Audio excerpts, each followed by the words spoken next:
자, 우선 그 디디의 우산 중에 첫 번째죠. D에 대해서 한번 이야기를 해볼게요. 저는 개인적으로 D와 DD라는 이 장명 자체가 이 책의 의도를 모두 드러낸다는 생각이 들어요. 왜냐하면 DD에서 D 하나를 빼면 D가 남거든요.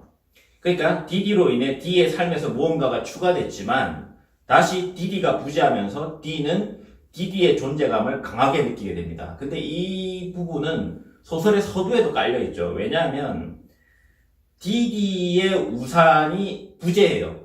그러니까 DD의 우산을 빌려왔었는데 그 우산을 되돌려주면서 DD의 우산이 부재한 걸 보고 비로소 DD의 존재를 자각하게 되거든요.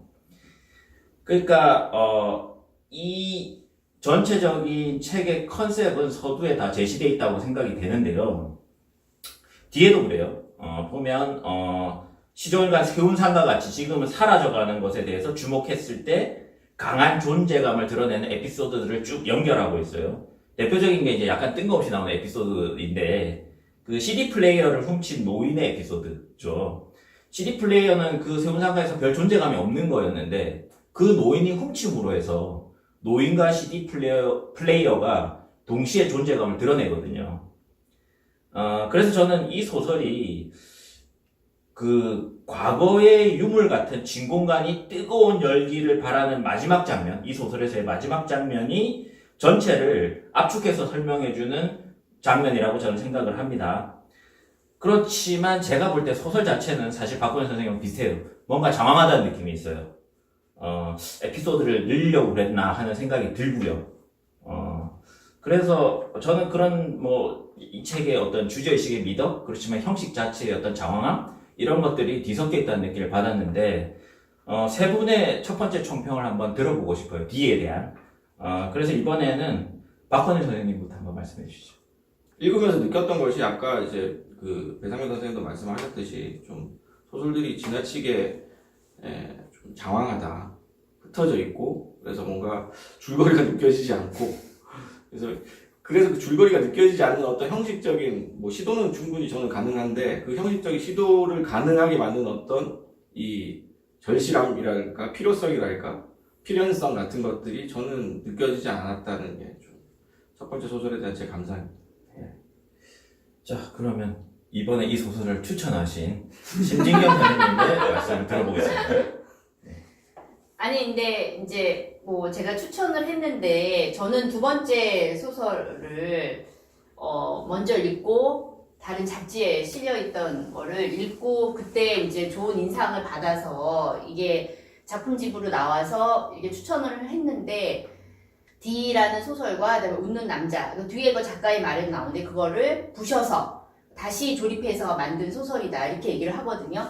이 두 편만이 아니라 사실은 그 이전에 작가가 썼던 작품의 여러 가지 에피소드들이라든가 인물이라든가 이러한 것들이 다시 등장하고 있다는 느낌이거든요. 이거는 뒤에도 마찬가지예요. 뼈도둑이나 이런 단편들 아니면은 그 백의 그림자라는 장편 아무튼 그런 소설들의 몇 가지 그런 에피소드나 이미지들이 계속 반복되고 있다는 느낌이 들어요. 그래서 이 본인한테는 작가한테는 그 디디의 우산이랑 그다음 웃는 남자가 어떠한 사랑하는 존재가 갑자기 이제 사라지면서 겪게 되는 그런 상실감과 어떤 고독 이런 것들을 이제 다루고 있는데 그 웃는 남자에서도 보면은 이 남자가 자기가 계속 그 안에 스스로를 이제 유폐시키잖아요. 어떤 방 안에. 그래서 그 방 안에서 계속해서 이제 그 밖으로 나가지 못하는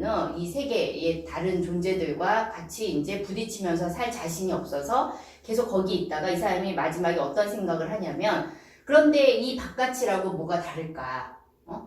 이 안과 뭐가 다를까? 결국 다르지 않을 거다라는 생각에 이르자 밖으로 나가거든요. 그러니까는 사실은 이제 그런 그 생각의 연장선상이었던 것 같아요. 요 소설도. 근데 다만 이제 이 소설에는 작가가 그 동안에 그 소설들을 디디의 우산과 웃는 남자를 썼을 때는 이제 경험하지 않았던 혹은 경험했더라도 그것이 강하게 이제 남아있지 않았던 어떤 그런 세월호 사건이라든지 우리 사회의 그런 큰 사건들을 통과하면서 그 사건들에서 받은 인상이라든가 혹은 그 사건들에 대한 이 작가만의 해석이 들어가 있는 것 같아요. 그래서 저는 이제 자기가 과거에 썼던 어떤 소설들을 그렇게 부셔가지고 새롭게 조립하려고 하는 게 끊임없이 그러한 것을 현재화하고자 하는 자기 작품뿐만 아니라 그 작품 안에 있는 그런 하찮은 존재들을 계속해서 현재화하고 소환하려고 하는 그런 한 의미를 담고 있다고 생각을 하고, 그리고 이게 너무 이제 평론가적인 그런 해석일지는 모르겠지만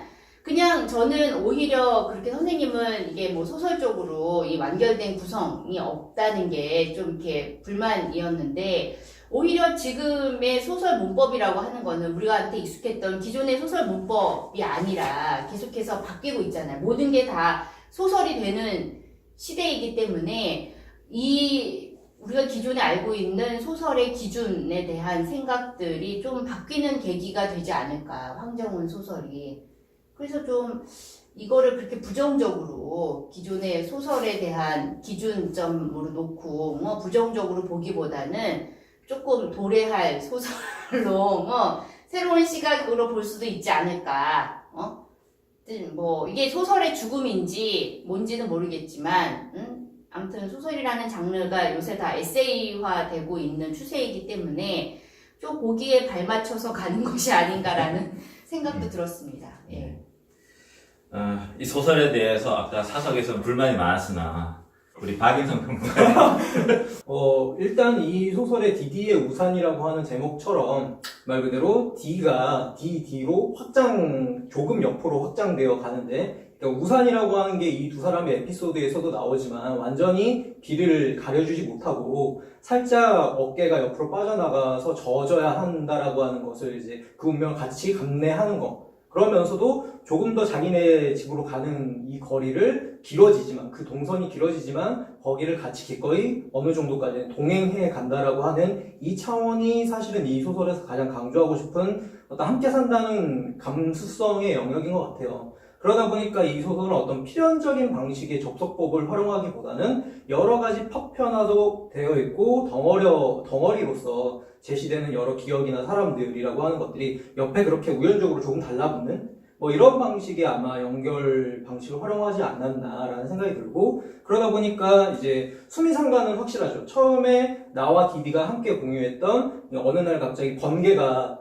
내리쳐가지고 땅에 흔적이 새겨지고 그 열기를 같이 느꼈던, 그 뜨거움을 느꼈던 이 순간의 경험과 마지막에 내가 진공관을 다시 이제 만지는 그 순간에 내가 느낀 이 뜨거움이라고 하는 방법으로 이게 이제 감각적으로 새겨지는 이 수미상관의 방식은 확실한데, 저는 이제 확실히 형식적인 부분에 있어서는 박건영 선생님하고 어느 정도 비슷한 의견이기도 한 게, 중간중간에 등장하는 여러 인물들과 에피소드라고 하는 것들이 사실은 이렇게까지 그냥 느슨하게 연결되어도 좋은 것일까라는 생각은 들거든요. 특히 뭐 여소녀 노인 같은 캐릭터의 이야기는 어떻게 보면은 나와 디디의 이야기에 접속 가능하지만 또 별개의 이야기로서 굉장히 자기의 질문에 대한 응답이 필요한 에피소드인데, 사실 여소녀 노인이 그 정도로 중요하게 등장을 했는데 실제로 이 소설 안에서 자기가 질문한 것들에 대한 응답을 충실하게 얻어간다는 느낌은 들지 않았거든요. 그러니까 이런 부분들에서는 다소 성긴 부분들도 충분히 있다라고 하는 거. 그러다 보니까 이게 새로운 소설의 기준이 될 수도 있지만 또 기존의 어떤 소설 문법에 익숙한 독자분들에게 있어서는 충분히 성긴 이야기로 여겨질 수도 있다라고 하는 것. 이 정도가 일단은 같습니다. 네, 뭐 이야기가 부딪히는 것 같아요. 새로운 형식의 도래 혹은 에세이적 소설 쓰기의 트렌드에 맞춘 소설으로 볼 수도 있고, 혹은 또 지나치게 과한 형식 실험이거나 아니면 박건우 선생님 말씀하신 것처럼 어떤 절실함 없이 형식이 앞서는 그런 소설일 수도 있겠다라는 생각이 듭니다.